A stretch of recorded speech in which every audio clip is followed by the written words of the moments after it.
Choice brothers వివాహాలు మరియు పండుగ వేడుకలకు సరికొత్త డిజైన్స్ తో అద్భుతమైన collection.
India's biggest horror fantasy అనమాట. ఆ సినిమా పేరే ది రాజా సాబ్. ఎందుకంటున్నారంటే అది కూడా సెట్స్ చూసారు కదా ఎంత గ్రాండియర్గా ఉందో. ఆల్మోస్ట్ ఎంత పెద్ద సెట్ ఏ సినిమాకి వేయలేదంట ఇండియాలో. హారర్ ఫిల్మ్స్లో ఏ సెట్స్కి వేయలేదంట, ఐ మీన్ ఏ ఫిల్మ్కి వేయలేదంట. లైక్ బాలీవుడ్లో చాలా సినిమాలు చూసాం మనం, పెద్ద పెద్ద స్టార్స్ లైక్ అమితాబ్ బచ్చన్ గారు యాక్ట్ చేసిన ఇలాంటి సినిమాలు కూడా చూసాం. వాటికి కూడా ఇంత పెద్ద సెట్ అయితే వేయలేదన్నమాట. అందుకనే India's biggest horror fantasy film అని అంటున్నారు. సో అండ్ మీరు దీని ఇంపాక్ట్ ఎలా ఉండబోతుంది, ఈ సినిమా ఇంపాక్ట్ అనేది తెలుసుకోవాలనుకుంటే ముందు ఇక్కడికి వెళ్ళాలన్నమాట. దాని గురించి చూద్దాం.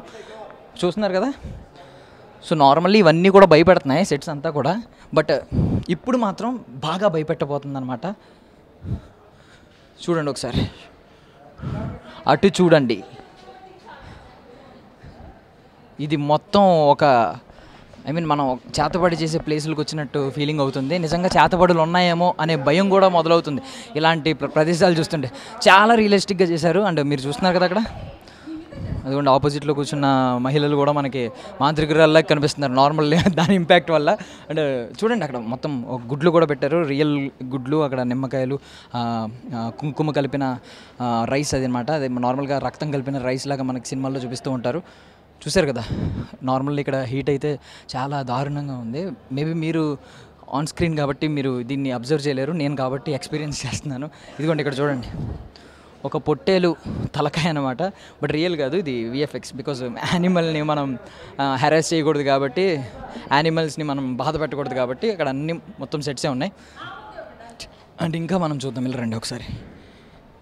యా ఇదిగో దిస్ వన్ చూడండి, ఒక రియల్ చేతులు ఎముకలు పుర్రెల్లాగా డిజైన్ చేశారు. ఇది ఇందాక మనం అక్కడ చూసిన పొట్టేలు కొమ్ము అనమాట, విరిగిపోయింది. ఇక్కడ ఉంది, మేబీ సినిమాలో అది భాగమేమో. సో ఇది కూడా చూడండి. తెలియకుండానే నేను ఒక రియల్ చేతబడులు చేసే ఒక డార్క్ ప్లేస్ని మనం ఎక్స్పీరియన్స్ చేసినట్టుంది. ఏదో వార్తల్లో వస్తుంది కదా లీక్ అయిందని, అలా ఉందన్నమాట. చాలా బాగుంది సెట్స్ అయితే. సో మొత్తం ఒకసారి ఒక రౌండ్ వేయండి. మొత్తం పైన అంతా మీకు చిన్నప్పుడు అన్వేషిత అని ఒక సీరియల్ ఉంటుంది, అందులో రాక్షసి ఇదే ఫేస్తో ఉంటుంది అనమాట. మీరు బాగా అబ్జర్వ్ చేస్తే ఆ సెట్స్ మొత్తం అదే ఉంది. చిన్నప్పుడు నేను చాలా భయపడేవాడిని, 90s కిడ్ని కాబట్టి. అండ్ పదండి ఇంకా నెక్స్ట్, ఈ హీట్ని అయితే మీరు ఎక్స్పీరియన్స్ చేస్తారు. ఇప్పుడు గ్రాండియర్ని ఇక్కడ నుంచి చూడాలి కాబట్టి ఆ గ్రాండియర్ని అయితే నేను ఇప్పుడు మీకు చూపించబోతున్నాను. కమాన్, బై ద వే ఒకసారి ఈయనకి నమస్కారం పెట్టుకుందాం. మంచో చెడో పక్కన పెడితే కోపం వస్తుంది ఈయనకి. మేబీ సంజయ్ దత్ గారు ఆత్మరూపంలో ఉన్న విజువల్ అయి ఉండొచ్చు ఇది. సో నెక్స్ట్ మీకు ఒక రొమాంటిక్ ప్లేస్ చూపించబోతున్నాను. బట్ ఆ రొమాన్స్ మనుషులతో చేసినప్పుడు బాగానే ఉంటుంది, అంటే ఒక హీరోయిన్తో చేసినప్పుడు బాగానే ఉంటుంది. కాకపోతే అదే దెయ్యం మనిషితో చేస్తే ఎలా ఉంటుంది అది కూడా ఇక్కడ మనం చూడబోతున్నాం అనమాట. సో బేసికల్లీ ఇక్కడే మనం ప్రభాస్ గారి డైలాగ్ ఒకటి విన్నాం కదా, రాత్రి తెలియకుండా మీద పడి కొంచెం కొరికేసినట్టున్నాను, ఏమనుకోకండి కరిచేసినట్టున్నాను అంటారు కదా, ఇదే ప్లేస్ అనమాట. బట్ తర్వాత థింగ్ ఏంటంటే మేబీ దెయ్యం రొమాన్స్ ఇక్కడ కనిపించబోతుంది. సంజయ్ దత్ గారు మనుషులను రొమాన్స్ చేస్తే ఎలా ఉంటుందో ఇక్కడ చూడబోతారు అనమాట. అంటే ఇది చూడండి ఒకసారి. వాహ్ ఇది ఒక పెద్ద లాకర్ అనమాట. మనకి సంజయ్ దత్ గారు చాలా ఓపెన్గా ఒక స్టేట్మెంట్ ఇచ్చారు, వద్దు లోపల చూడొద్దు, ఆయనకి కోపం వస్తుంది. సంజయ్ దత్ గారు ఏమన్నారంటే, ఈ భవనం మొత్తం నా కాలేయం మీన్స్ నా శరీరం లాంటిది, ఇందులో ఉన్న ఆస్తి అంతా నాకు ప్రాణం అని చెప్పి, నా ఆస్తి ఇదంతా అని చెప్పి. ఆయన చనిపోయినా నేనే అనుభవించాలి ఈ ఆస్తిని అని అన్నారు. సో మనం ఎక్కువ విట్నెస్ చేయకూడదు. ఆయన చాలా పకడ్బందీగా డిజైన్ చేసుకున్నారు ఆ లాకర్ని. లోపల ఏమున్నాయో మనకు తెలియదు. ఓపెన్ చేస్తే మాత్రం ఆయన కోపం వస్తుంది, మళ్ళీ మన మీద కూడా పగబట్టే ఛాన్స్ ఉంది. అండ్ పెయింటింగ్స్ మీరు ఎక్కడ చూసినా ఈ పెయింటింగ్స్ అయితే చాలా గొప్ప గొప్పగా ఉన్నాయి. అంటే ఇంకో చూడండి, నల్లపిల్లి, మనకు నల్లపిల్లి అంటేనే నార్మల్గా భయం. ఆ నల్లపిల్లి పైన ఏదో ఉంది సంథింగ్, ఒక గుండెలోంచి రక్తం పడుతున్నట్టు సంథింగ్ ఏదో ఉంది. ఇవన్నీ మనకి మేబీ డార్క్నెస్ గురించి, కొంచెం ఈ డార్క్ సైకాలజీ గురించి, లేదంటే కొంచెం ఇలాంటి దెయ్యాల సబ్జెక్టులు తెలుసుకున్న వాళ్ళకి బాగా తెలుస్తాయేమో. చూడండి, ఇది కూడా భయంకరమైన పెయింటింగ్స్ అయితే మొత్తం భవనం మొత్తం ఉన్నాయి. ఇది మరి సంజయ్ దత్ గారు ఇష్టపడి వేయించుకున్నారు యాజ్ పర్ ది రాజసాబ్ కథ. అంటే ఇంకా లోపలికి వెళ్దాం. యా, ఇక్కడైతే యూ విల్ విట్నెస్ సంథింగ్. ఇదిగోండి, నిజంగా ఒక పిశాచి దిగులుగా ఒంటరిగా కూర్చుంటే ఎలా ఉంటుంది అనమాట. దానికి అప్పుడే ఒక కోరికలు వస్తూ ఉంటాయి, మనుషుల్ని ఎలా నాశనం చేయాలని. ఇది ఇంకా భయంకరంగా ఉంది. అంటే మనకి సమాజంలో కూడా ఇది బాగా సెట్ అవుతుంది. ఎలా అంటే 1000 కళ్ళు మనల్ని చూస్తూనే ఉంటాయి. 1000 కళ్ళు కూడా మంచి ఉద్దేశంతో చూడవు, అందుకే రెడ్ కలర్ వేశారు. మనల్ని సమాజం మొత్తం చూస్తూనే ఉంటుంది, ఎలా వీడిని నాశనం చేద్దాం, ఎలా వీడిని నెగిటివ్గా పోర్ట్రే చేద్దాం అని చెప్పి. అది సింబాలిక్గా కనిపిస్తుంది. బట్ ఇది ఒరిజినల్గా అయితే అదొక హారర్ కైండ్ ఆఫ్ థీమ్లో వేసిన పెయింటింగ్ అనమాట. అండ్ ఇది మొత్తం లైబ్రరీ. చూడండి, ఒక అద్భుతమైన లైబ్రరీ. ఇలాంటి లైబ్రరీ కనుక మన ఇళ్లలో ఉంటే మనం ప్రతి ఒక్కరూ ఒక షేక్స్పియరో, ఒక బాబా సాహెబ్ అంబేద్కరో అయిపోతూ ఉంటాం. చాలా అద్భుతంగా ఉంది కదా. అండ్ మోర్ ఓవర్ అక్కడ ఒక మెట్లు కనిపిస్తున్నాయి మీకు. ఆ మెట్లు గురించి మీకు ప్రత్యేకంగా చెప్పాలి. ఇది మీరు ఎప్పుడన్నా చూసినట్టు అనిపిస్తుందా? అనిపించాలి. ఎందుకంటే ఇది ప్రభాస్ గారి సినిమాలోనే మీరు అబ్జర్వ్ చేశారు. ఆ సినిమా పేరు కూడా ఇప్పుడు నేను రివీల్ చేస్తున్నాను, ఎందుకంటే మీకు ఇంకా తట్టలేదు కాబట్టి. ఆ సినిమా పేరే అనమాట. ఇంకా గుర్తురాలేదా? సో ఒక లవ్ స్టోరీ, ప్రభాస్ గారు ఒక లవ్ స్టోరీలో రీసెంట్గా యాక్ట్ చేశారు. దాని పేరే రాధేశ్యామ్. వదిలే, పైకి వెళ్తుంటే కొంచెం భయంగా ఉంది నాకు కూడా. రాధేశ్యామ్ సినిమాలో ప్రభాస్ గారు ఫస్ట్ ఒక ప్రీల్యూడ్, ఒక టీజర్ వచ్చింది కాబట్టి ఆ గ్లిమ్స్లో ఫస్ట్ ప్రభాస్ గారు ఇలా దిగుతూ ఉంటారు. ఇదే ఆ సెట్ లాగా ఉందన్నమాట. మేబీ ఇదే సెట్టో లేదంటే దాని కైండ్ ఆఫ్ డిజైన్ ఇది కూడా ఉందో లేదు. అండ్ మోర్ ఓవర్ ఒకసారి సంజయ్ దత్ గారిని చూపించు. సో సంజయ్ దత్ గారిని ఇక్కడ అబ్జర్వ్ చేస్తే ఆయన ఎప్పుడో పురాతన కాలంలో జన్మించిన వ్యక్తి. ఆయన మనవల్లో ఒకడు ప్రభాస్ గారు, యాజ్ పర్ ది రాజసాబ్ కథ. బట్ పురాతన కాలంలో కూడా ఎంత స్వాగ్, ఎంత స్టైలిష్గా ఉన్నారు సంజయ్ దత్ గారు. ఇదనమాట మన జెన్జీ కదా ఇప్పుడు అంతా. సో జెన్జీకి అనుగుణంగా ఉండేలా డిజైన్ చేశారనమాట ఇదంతా. మోర్ ఓవర్ ఇక్కడ ఒక తాళం ఉంది.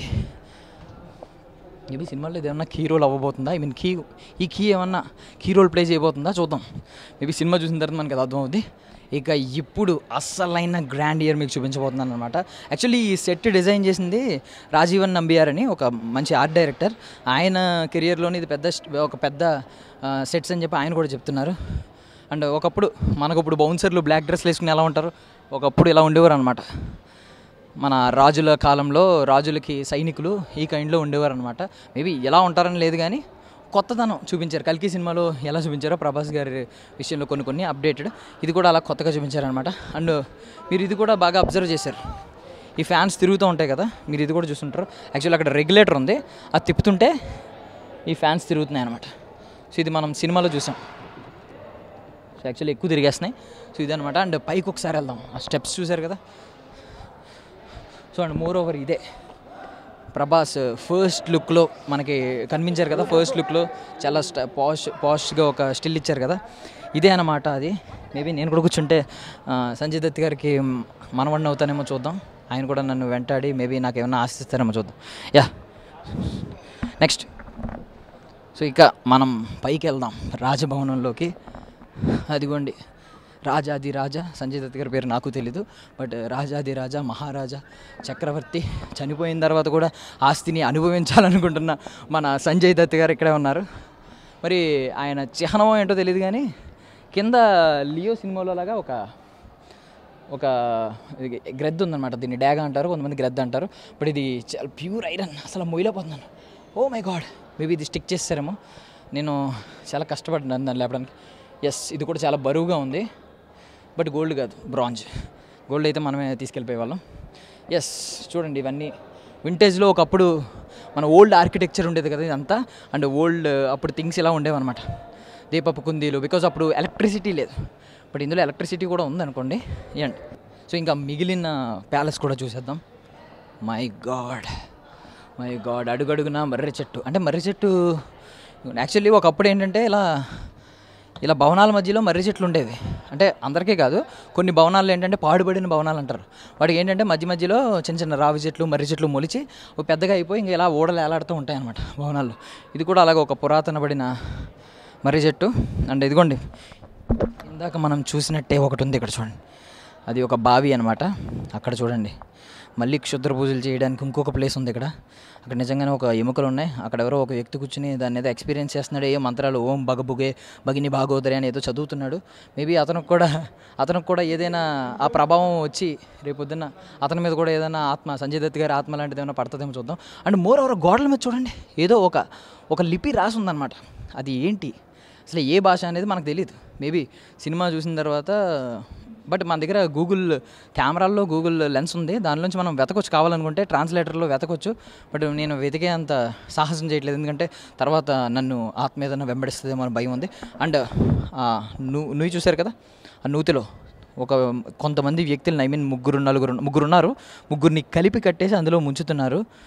సో ఇది మేబీ పురాతన కాలంలో ఇలాంటి శిక్షలు ఉండేవేమో మేబీ ఆ టైంలో.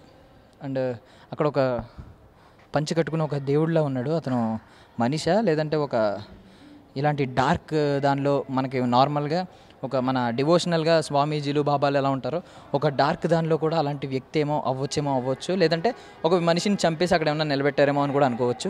మొత్తం పుర్రెలతోనే డిజైన్ చేశారు. అండ్ మోర్ ఓవర్ మీకు ఫాంట్ అయితే మాత్రం మీకు ట్రాన్స్లేట్ చేసుకోవడానికి మీకు చూపించాం కదా, స్క్రీన్ షాట్ తీసుకొని ఒకసారి ట్రాన్స్లేట్ చేయండి, అందులో ఏముంది. సో మొత్తం ఇదంతా అనమాట. మనం ఇదంతా తిరిగితే మనకు ఓపిక కూడా సరిపోదు కాబట్టి, ఐ మీన్ నాకు సరిపోదు కాబట్టి, ఆల్రెడీ నేను చాలా వీక్గా ఉన్నాను. ఇప్పటికే దెయ్యం పట్టుద్దేమో అని భయంతో ఉన్నాను. ఇంకా వీక్ అయిపోతే ఖచ్చితంగా దెయ్యం పట్టుద్ది. పట్టకపోయినా నేనే పట్టినట్టు ఫీల్ అవుతాను కాబట్టి ఇంక వెళ్ళిపోదాం.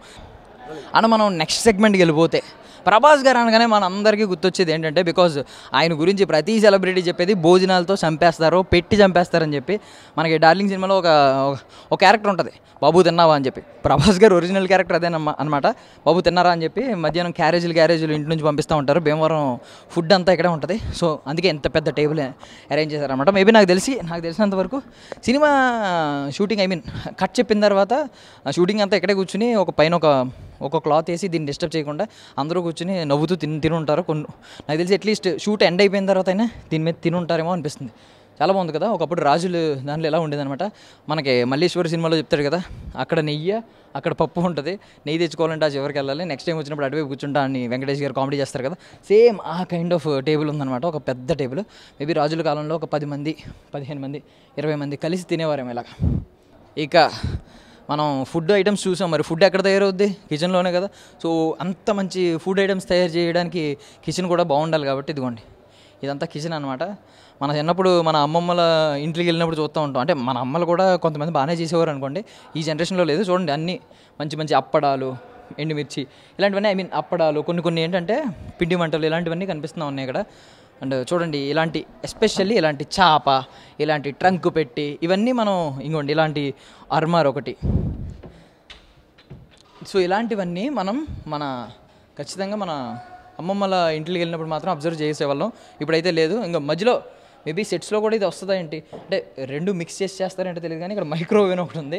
మైక్రోవేవ్ ఎందుకు వచ్చిందో నాకైతే అర్థం కాలేదు.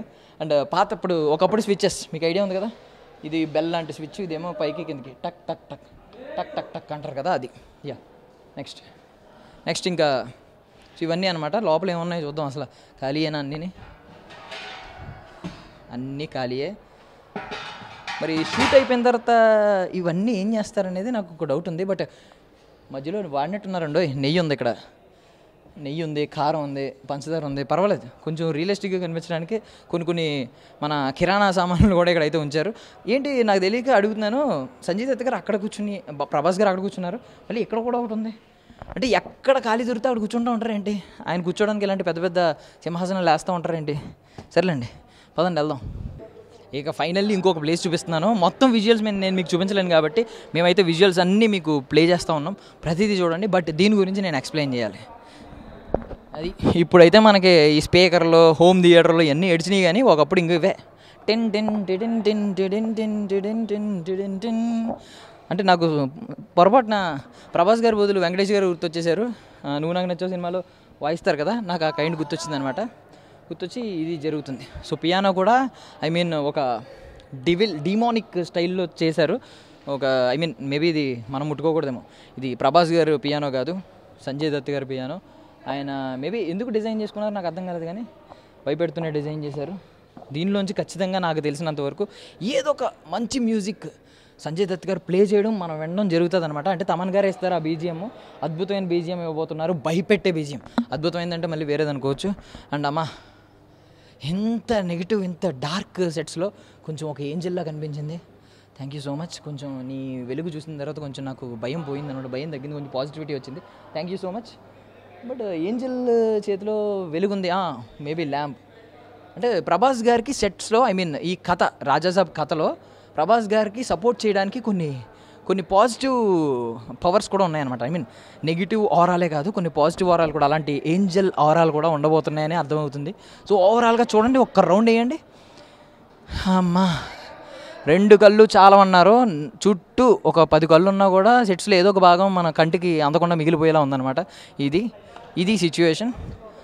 సో అందుకే అన్నారు biggest horror fantasy ever in Indian history, in Indian film history అని చెప్పి. ది రాజాసాబ్ మారుతి గారి కెరియర్లో ఖచ్చితంగా ఒక సూపర్ చిత్రంగా మిగిలిపోబోతుంది. అండ్ ప్రభాస్ గారి టైమింగ్ని, కామెడీ టైమింగ్ని మళ్ళీ మనం చూడబోతున్నాం. దాంతోపాటు ఒక సరికొత్త క్యారెక్టర్, ఐ మీన్ ప్రభాస్ గారి ఒక డిమోనిక్ క్యారెక్టర్ మనం చూసాం కదా, ఆయన నాకు తెలిసి దాని ఏమంటారు మాంత్రికుడో సంథింగ్ ఏదో. సో ఆయనకి సంజయ్ దత్ గారికి ఒక టగ్ ఆఫ్ వార్ మనం చూడబోతున్నాం. సో అప్పుడు చూసినప్పుడు దీని గురించి ఇంకా గొప్పగా రివ్యూలు చెప్పుకుందాం. That's all for now. This is Darshan from I dream media. Thank you so much for watching.